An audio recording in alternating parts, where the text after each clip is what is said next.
দেশ হোক বা বিদেশ, 15ই অগস্ট আমাদের ভারতীয়দের কাছে একটা অন্যরকম অনুভূতি। হ্যালো সবাইকে, আজ চলুন আপনাদের নিয়ে যাব ইন্ডিয়ান এম্বাসি টোকিওতে। 15ই অগস্ট পতাকা উত্তোলন দেখা আমার বহু বছরের এক নিয়মিত অভ্যেস। অনেক ভোরে উঠে চলে গেছিলাম ইন্ডিয়ান এম্বাসিতে। যখন তিরঙ্গা পতাকা ধীরে ধীরে ওপরে উঠছিল, মনে হচ্ছিল এই তো আমি দেশেই আছি। চারপাশে শুধু ভারতীয় মুখ, দেশাত্মবোধক গান। মনেই হচ্ছিল না আমি জাপানে আছি। তারপর একটা ছোট্টখাট্টো কালচারাল অনুষ্ঠান মতন হলো, যেখানে ছোট ছোট স্কুল পড়ুয়ারা দেশাত্মবোধক গান গাইল। অনুষ্ঠানের পরেই আমাদের দেওয়া হলো খাবারের প্যাকেট।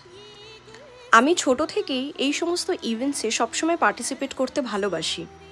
ফেরার সময় নজরে পড়ল কুদানশিতা এরিয়ার কিছু পোর্শন ব্লকড আছে টেম্পোরারি, হয়তো কোনো মন্ত্রী গাড়ি যাওয়ার জন্য। তবে আমার এক মুহূর্তের জন্য সত্যি মনে হয়েছিল আমি বোধহয় ইন্ডিয়াতে আছি, 15th অগস্টের জন্য রোড ব্লকড আছে।